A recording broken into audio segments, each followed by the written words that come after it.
Okay, Clappy, so we're going to be talking about the effect of where you position your hips at address, Yeah. and then also what movement that would encourage, which may not be beneficial for players. Yeah. And then also give them a really great practical drill that I saw on your Instagram the other day. Cool. So let's just talk about that player at address as reference. If I set up, we would like to see their pelvis and their upper body relatively stacked on top of each other for simplicity purposes. Yeah. Sometimes we see a player would set up like this. Yeah, a lot like that. And a lot of it's just adopting correct standing posture, right? A lot of people naturally, in their own habitats, let's call it, when they're working or doing whatever in the day, Yeah. if they're sat at a desk all day, right hip sits high, their hands on a mouse and things like that, they naturally default into a position that doesn't adopt correct standing posture as a human. So then you see a lot of people that come into lessons that right hip's high, sternum might be tilted a little bit towards the target, and then the moves that encourages from there is reverse pivoting towards the top. Yeah, and we really see that from that address position. They might feel very balanced, but if you get them to do something like close their eyes, start to bring some awareness into their weight distribution and their body position. It feels like I'm about to fall forward when you do that. Yeah. So a great check for players at home is just to film themselves or get a mirror and stand directly face on and just look at the center of their belt buckle and the center of their shirt buttons and see where are they relative to each other. Perfect. So you can see here that center of my shirt button, center of my pelvis, let's for simplicity purposes just say on top of each other. Okay, perfect. This is for an eye. Now, we're talking about the player who has their hips set back. They might be sitting on their wallet all day, every day. Their hips are a little bit twisted, Yeah. especially when they've got as much cash as you. And then Pot kettle. from there, what happens is we do see a lack of rotation Correct. and the arms lifting, no room, Jose Marias across, everything in between, right? Yeah. So once they have adjusted their hip position, Yeah.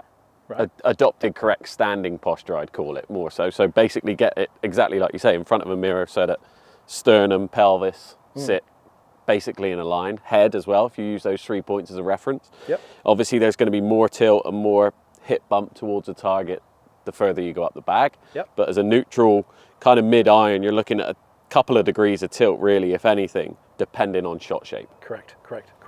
So once we're in that position, Yeah. and let's say this player has now got the tendency of not turning their hips properly and they're swaying, reverse pivoting, what's a great drill that they could use to give them an awareness of how to turn and move the hips properly throughout the swing? Yeah, I mean, I'm a big believer in a lot of dry drills and freeze drills and things like that. But one that I found the other day that was really, really good to use with when they can actually hit golf balls is if you just rest the club on your right hip. Okay, so once that pelvis is in a proper setup position where it is here, which is good, if you sway the pelvis to the right during backswing, that club would either stay on your hip or fall probably forwards, if anything, right? Yeah.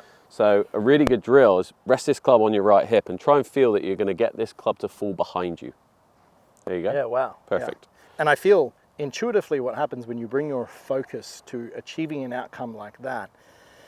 Now, I can sense a shift of pressure to allow that to happen. That's what we see with the pros, right? Yeah, They yeah. shift their pressure, then that facilitates this rotation of the body.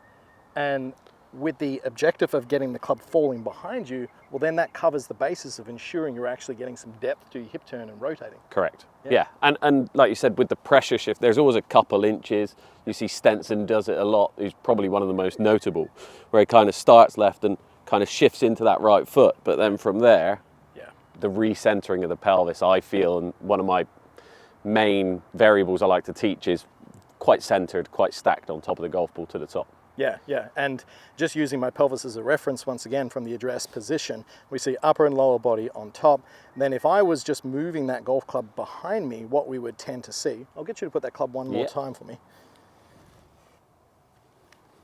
As I begin to move that behind me, we'll notice that my hips are turning in a circle, right? Correct. So if we see that this trail hip actually stays too much against where it started, you'll notice how the left side of my pelvis moves towards the target. So Yeah, and if you think that your pelvis is like an oval shape, right, that's why you should create about an inch or two space on the right hip.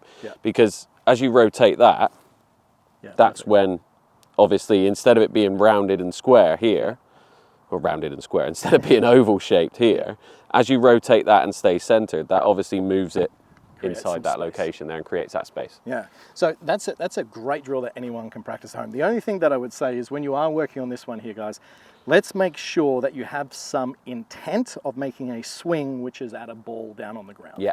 Right? Even if it's an air swing, just imagine you're having full speed attempts at it, because we do see that a lot of players will do drills and they'll be standing up here and make like a half-hearted baseball swing or something similar like that.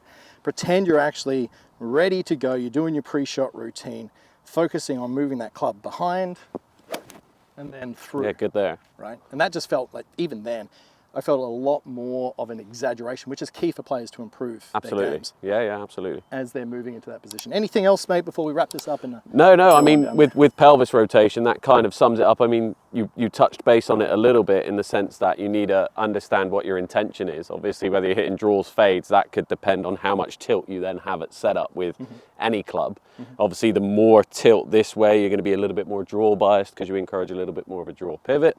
The more you're this way, the more fade you are. So understanding that as well and connecting the dots with what you're trying to do is really important. Yeah, great. Okay, so first number one check, I'm just going to get my golf club here, mate. That's it. Good. Ensure that I've got the upper and lower body on top, and I can even just do this as a visual guide for that. Awesome. Club behind, and then from there, just getting the sensation, imagining that club moving back and behind, see how it comes off.